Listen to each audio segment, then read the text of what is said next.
نامحرم کو سلام کا جواب دینا، کیا نامحرم کے سلام کا جواب دے سکتے ہیں؟ نور احمد کوئٹہ سے۔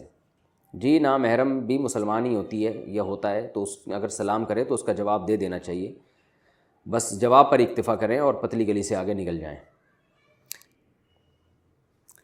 جنت میں جانے کا شارٹ کٹ راستہ، یہ بلال صاحب پوچھتے ہیں کویت سے۔ میں کبھی کبھار اسلام کے ہر احکام پر کہہ رہے ہیں کبھی کبھار اسلام کے ہر احکام پر چلنا بہت مشکل ہو جاتا ہے، خاص طور پر ایسے ماحول میں جہاں ہر کوئی دین کو فالو نہیں کرتا۔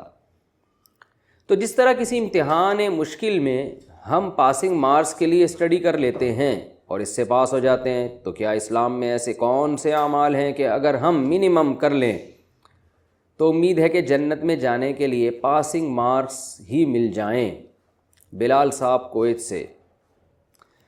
جناب بلال صاحب، بڑا ٹیکنیکل قسم کا سوال پوچھا آپ نے آخرت کے امتحان کو دنیا کے امتحان پہ قیاس کر لیا، اور دنیا کے امتحان میں جیسے 40% یا 33% نمبر پاسنگ مارکس ہوتے ہیں، اور کچھ 2-4 نمبر غریبی میں ٹیچر اپنی طرف سے بھی ڈال دیتا ہے، کچھ ابا اماں کی دعاؤں میں بھی 4-5 نمبر ہو جاتے ہیں، تو اس طرح آپ دھکا لگ جاتا ہے۔ تو دیکھیں، آخرت کے امتحان میں یہ خوب ذہن میں رکھیں کہ جو نمبر ہیں نا وہ کاؤنٹ نہیں ہوں گے، وہ تولے جائیں گے۔ یہ بہت ٹیکنیکل فرق ہے دنیا اور آخرت کے امتحان میں۔ اگر کاؤنٹنگ کا حساب ہوتا اور اللہ تعالیٰ فرماتے کہ جس کے نیکی کے نمبر زیادہ ہو گئے اور گناہ کے نمبر کم ہو گئے تو وہ جنت میں جائے گا، تو ہم یہ کہتے کہ بھائی 51% اگر نمبر آپ کے ہو گئے ہیں نیکیوں کے اور گناہ کے 49 ہیں تو آپ جنت میں جائیں گے۔ تو پھر ہم کہتے ہیں کہ نیکی اور گناہ دونوں کو آپ پلس مائنس کر لیا کریں، آپ گناہ زیادہ کر رہے ہیں، نیکیاں زیادہ کر رہے ہیں، تو نیکیاں زیادہ کر رہے ہیں تو جنت میں جائیں گے، تھوڑے بہت گناہ بھی کرتے رہتے پھر کوئی مسئلہ نہ ہوتا۔ لیکن مسئلہ وہاں پر یہ ہے کہ اعمال جائیں گے تولے، یعنی ترازو میں رکھے جائیں گے، ادھر نیکیاں آئیں گی سیدھے ہاتھ پر اور الٹے ہاتھ پہ گناہ ترازو میں۔ تو بعض دفعہ یہ ہوتا ہے کہ ایک نیکی ایسی تگڑی ہوتی ہے، وہ اتنی وزنی ہوتی ہے کہ سارے گناہوں کو کھا جاتی ہے، اور بعض دفعہ ایک گناہ ایسا ہوتا ہے، وہ گناہ تو ایک ہے، وہ آپ نے جب ترازو میں رکھا تو وہ ساری نیکیوں کو ہڑپ کر گیا، وہ اتنا وزنی ہو جاتا ہے۔ جیسے حدیث میں آتا ہے ایک فاحشہ عورت نے کتے کو پانی پلایا، ایک برے آدمی نے پیاسے کتے کو پانی پلایا، وہ نیکی اتنی وزنی لگی اللہ تعالیٰ کی نظر میں اس کے اخلاص کی وجہ سے کہ وہ ساری برائیوں کو کھا گئی وہ۔ لیکن بعض دفعہ الٹا بھی ہو جاتا ہے کہ ایک نیک عورت نے بلی کو باندھ لیا اور بھوکا پیاسا مار دیا، تو وہ جرم اتنا وزنی ہو گیا جس کی وجہ سے اس کی ساری نیکیوں پہ وہ غالب آ گیا، تو وہ جہنم میں چلی گئی۔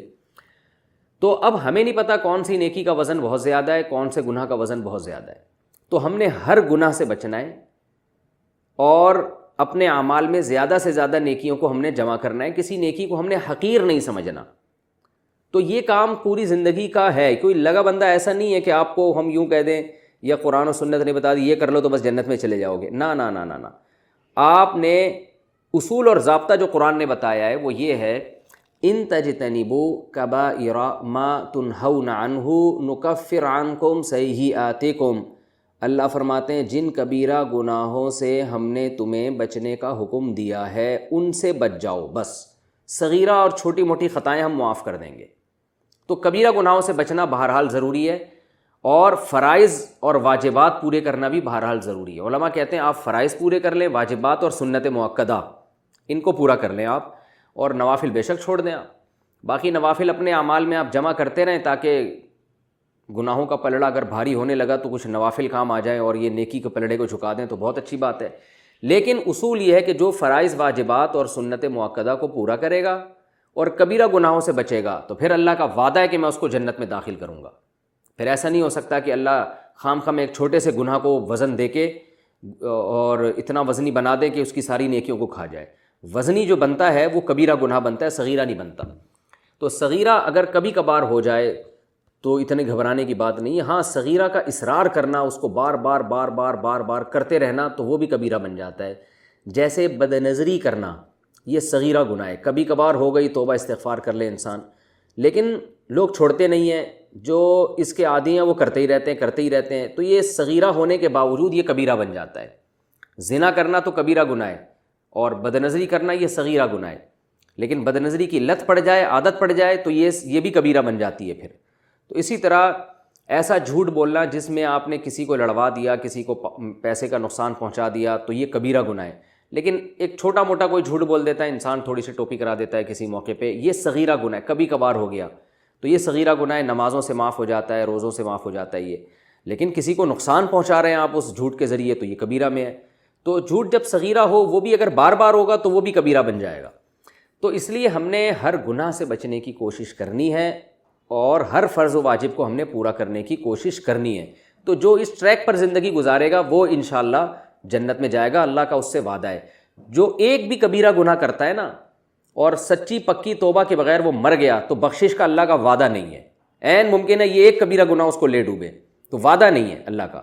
اللہ بخش دے تو اس کی مرضی ہے، لیکن وعدہ نہیں ہے اللہ کا۔ اور ایسے ہمارے پاس واقعات ہیں قرآن و سنت میں اور اسلاف سے ہمیں یہ واقعات پتہ چلتے ہیں کہ ایک کبیرہ گناہ پر بھی اللہ نے کسی کو جہنم میں ڈالا ہے۔ تو اس لیے ہم نے تمام کبیرہ گناہوں سے بچنا ہے۔ اگر خدا نخواستہ کبیرہ گناہ کسی سے ہو جائے تو فوراً سے پہلے توبہ کرنی ہے اس نے، تو اور کچھ نیکی بھی کر لینی ہے تاکہ اس کی تلافی ہو جائے۔ تو اس طرز پہ ہمیں پوری زندگی ہمیں گزارنی ہے اور اللہ سے ڈرنا ہے کہ پتہ نہیں میری نیکیاں زیادہ ہیں یا برائیاں زیادہ ہیں، مجھے نہیں معلوم۔ نہ اتنا ڈرنا ہے کہ مایوس ہو جائیں، نہ اتنی امیدیں لگانی ہے کہ خوف ختم ہو جائے۔ الایمان بین الخوف والرجاء، امید اور خوف کے درمیان زندگی گزارنی ہے، بس یہی شریعت کا حکم ہے۔ بے فکری کی زندگی مرنے کے بعد شروع ہوگی۔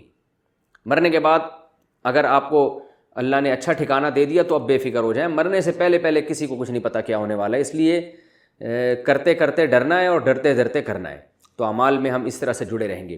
باقی احادیث میں اور کچھ طریقے ہیں کہ جن میں شارٹ کٹ طریقے سے ہم جنت میں جا سکتے ہیں، جیسے نبی صلی اللہ علیہ وسلم نے فرمایا الجہاد مختصر طریق الجنہ، جہاد جنت کا مختصر ترین ذریعہ ہے، راستہ ہے۔ تو چونکہ اس میں شہادت ملتی ہے، جیسے ایک صحابی رسول جو تھے پہلے غیر مسلموں کی صف میں تھے، انہوں نے نبی صلی اللہ علیہ وسلم سے آ کے پوچھا کہ میں ایمان لاؤں یا جہاد کروں؟ تو آپ نے فرمایا پہلے ایمان لے کر آؤ پھر اللہ کے راستے میں جہاد کرو۔ تو عین دشمن کی صف سے نکل کے آئے اور اسلام قبول کیا اور نبی کی صف میں شامل ہو گئے، لڑے اور شہید ہو گئے۔ تو آپ صلی اللہ علیہ وسلم نے فرمایا عامل قلیلا واجر کثیرا، انہوں نے عمل بہت تھوڑا کیا مگر اجر بہت پا لیا۔ حضرت ابو ہریرہ رضی اللہ تعالیٰ عنہ فرماتے ہیں ہم پوچھا کرتے تھے لوگوں سے، بتاؤ کون ایسا شخص ہے جس نے نہ کبھی نماز پڑھی، نہ کبھی زکوٰۃ دی، نہ کبھی روزہ رکھا، اس کے عمل میں کوئی نیکی نہیں ہے سوائے کلمہ پڑھنے کے جو اسلام قبول کرنے کے لیے ضروری ہے، کوئی نیکی نہیں ہے مگر وہ گئے جنت میں۔ تو ان کی مثال دی جاتی تھی کہ اس صف سے نکل کے ادھر آئے، لڑے اور شہید ہو گئے۔ تو یہ بھی ایک مختصر راستہ ہے جنت میں جانے کا۔